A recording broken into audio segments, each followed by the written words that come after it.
안녕하세요. 고전 읽어주는 남자 명로진입니다. 오늘은 장자 이야기를 함께 해볼까 합니다. 장자는 기원전 369년에 태어나서 기원전 286년에 세상을 떠났는데요. 이름이 주입니다. 장주죠. 장자는 한때 온나무밭을 관리하는 말직을 맡았는데 대체로 벼슬을 하지 않고 평생 자연과 벗하며 살았습니다. 벼슬이 없으니까 가난했고요. 배가 고팠지만 장자 곁에는 그의 지혜를 사랑하는 많은 친구와 제자들이 있었습니다. 중국 고대사에서 태평성대를 이끈 군주의 대명사 하면 요순임금입니다. 유가의 저서에서 이들은 성인의 대명사입니다. 그런데 장자는 요임금마저 유머의 대상으로 삼습니다. 다음은 장자 천지편에 나오는 구절입니다. 이곳에서 요임금이 나이든 관리를 만나 나누는 이야기입니다.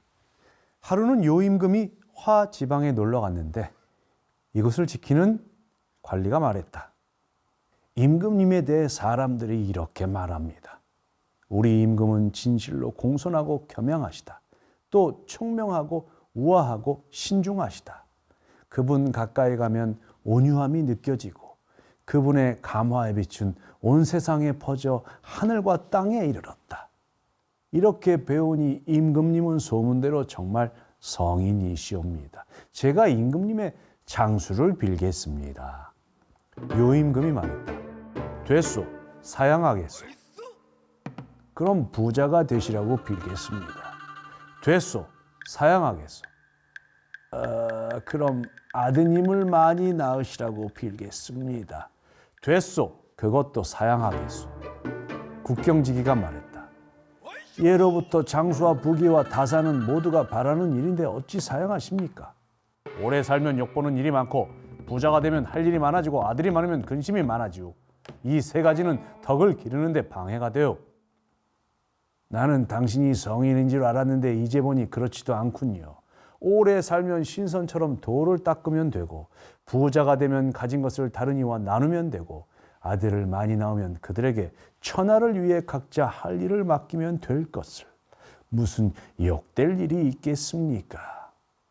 국경지기의 말을 듣고 요임금은 크게 깨닫는 바가 있었다. 요임금이 그에게 말했다. 모자란 저를 가르쳐 주십시오.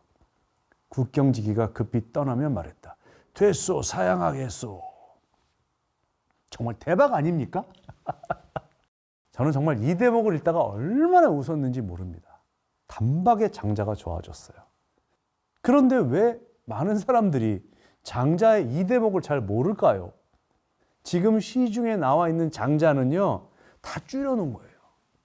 장자를 처음부터 끝까지 번역한 완역본은 이렇게 두껍습니다. 벽돌책이에요. 그 벽돌책 안에 숨어있는 구절을 제가 찾아낸 거예요. 장자라는 사람이 굉장히 웃깁니다. 다음을 보세요. 장자의 친구 조상이 진나라에 사신으로 갔다. 조상이 진나라로 갈 때는 수레 몇 대만 타고 갔다. 그러나 교섭을 잘 끝마쳐 진나라 임금에게 금은보화를 가득 실은 수레 수백 대를 받았다. 조상이 돌아오다가 장자의 집에 들러 말했다. 여보게, 이렇게 지저분한 골목에 누추한 집에 살 건가? 자네 꼴을 보게. 집신이나 삼으면서 거지처럼 살고 있지 않나? 나 같으면 이렇게 못 사네. 장자가 답했다. 진나라 왕은 병이 나서 의사를 부를 때 종기를 터뜨리고 입으로 고름을 빠는 자에게는 수레 한 대를 주고 치질을 핥아서 고쳐주면 수레 5대를 준다고 하더군. 치료하는 부위가 더러울수록 수레를 많이 준다던데. 자네는 얼마나 더러운 데를 핥아주셨나. 수레를 많이도 얻어왔구먼. 어서 갈 길이나 가시게. 야, 이거 참 재밌지 않나요? 마치 국경지기 민초가 요임금에게 하듯 장자는 부귀 영화를 자랑하는 자기 친구 조상에게 한 방 날립니다. 저리 꺼져. 장자 같은 사람이 정말 그립습니다. 삶의 모든 기준이 유일무이하게 돈인 세상. 정말 좋지 않죠? 이럴 때일수록 장자를 읽어봤으면 좋겠습니다. 장자에서 가장 유명한 일화는 호전몽이죠. 보십시다. 어느 날 장주가 꿈속에서 나비가 되었다. 나비는 자유롭게 홀홀 날아다니며 자신이 장주임을 몰랐다. 문득 깨어보니 분명히 장주였다. 장주가 꿈에 나비가 되었던 건지, 나비가 꿈에 장주가 되었던 건지 알 수가 없다. 장자는 원래 10만자 52편이 있었는데 지금 전해지는 것은 중국 서진시대 곽상, 그러니까 기원 후 3세기쯤에 곽상이란 사람이 처음으로 정리한 겁니다. 주옥 같은 내용이 많습니다. 저는 이런 이야기에서 감동을 받곤 합니다. 빈 배를 욕하랴. 성질 급한 이가 배로 강을 건너고 있었다. 갑자기 뭔가가 배 뒤에 쿵 하고 부딪혔다. 그는 몸이 기우뚱하며 물에 빠질 뻔했다. 도대체 뭐야? 하고 돌아보니 어디선가 빈 배가 떠내려와 그의 배에 부딪힌 것이었다.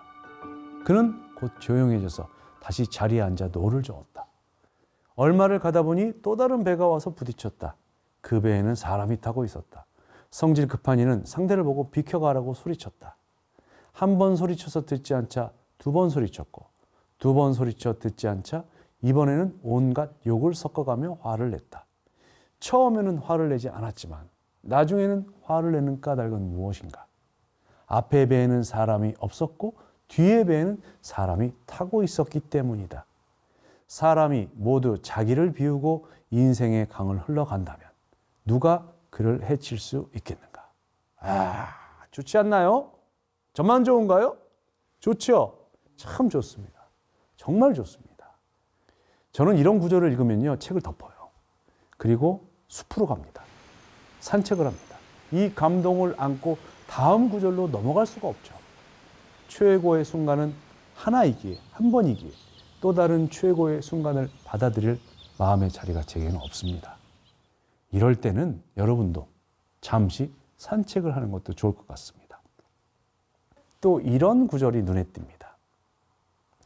삶을 즐거워하는 것은 어리석은 일이 아니라고 자신 있게 말할 수 있는가? 죽음을 싫어하는 것은 어려서 고향을 잃고 떠나온 뒤 돌아갈 줄 모르는 것과 같다고 할 수 있지 않겠는가? 미녀 여희는 애 땅에서 국경을 지키는 관리의 딸이었다. 처음 진나라에 가게 되었을 때 여인은 얼마나 울었는지 눈물의 옷깃이 흠뻑 젖을 정도였다. 여인은 곧 왕의 눈에 들었다. 왕의 처소에 이르러 왕과 잠자리를 같이 하고 왕이 먹는 요리를 먹고 왕과 같이 비단 옷을 입었다. 그러자 여인은 고향을 떠날 때 울었던 일을 후회했다. 죽은 사람들도 살아있을 때 삶에 집착한 것을 후회하지 않을까? 이야, 또 숲에 가야 돼. 구절이 너무 좋아요. 뭔가 깨닫게 하잖아요. 여기서 나오는 여희라는 미녀는 진나라 헌공이 그 진나라 북쪽에 있었던 민족 여융을 물리치고 납치해온 여인 중 하나입니다. 그녀가 어찌나 예뻤는지 헌공이 나라 일을 잊을 정도였다고 그래요. 애 땅에 살던 여희가 진나라에 끌려갈 때는 고향을 떠나는 것이 슬퍼서 울었습니다. 그러나 진나라 왕의 후궁이 되어서 부귀 영화를 누리게 되자 이런 생각이 들었죠. 아유, 나도 참 어리석었지. 그 총구석을 떠나는 게 뭐 그리 서러웠다고 울었나. 여기에선 화려한 궁전에서 모든 걸 다 누리며 살고 있는데 애 땅의 시간들은 삶을 뜻하고 진나라 왕궁은 죽음을 뜻합니다.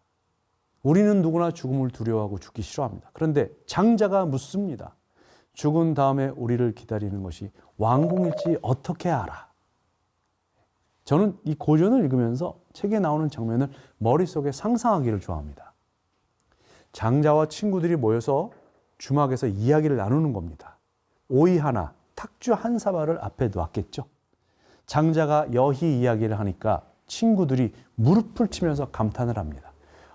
그렇지, 자네 말이 맞아. 거기까지는 생각 못했는걸. 이복의 장자. 기왕 미인 얘기가 나왔으니 그 미녀와 추녀 얘기 한 번 더 해주게. 장자가 빈 술통을 흔들면서 이야기합니다. 이 사람들아, 맨입에 해달라는 건가? 아니지. 주모, 여기 돼지고기 삶은 것하고 술 좀 더 가져오시게. 자, 술과 이제 안주가 왔습니다. 장자가 또 이야기를 합니다. 양자가 송나라에 갔을 때 여관에 묵었다네. 여관 주인에게는 부인이 둘이었는데 한 사람은 미녀고 다른 한 사람은 추녀였다네. 그런데 이 주인 좀 보게.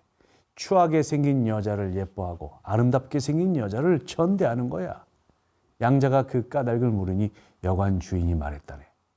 저 미인은 스스로 잘났다고 자랑하여 잘난 줄 모르겠는데 저 추녀는 스스로 못났다고 여겨 삼가니 오히려 그 못남을 모르겠습니다. 이 말을 듣고 양자가 제자들에게 말했다지.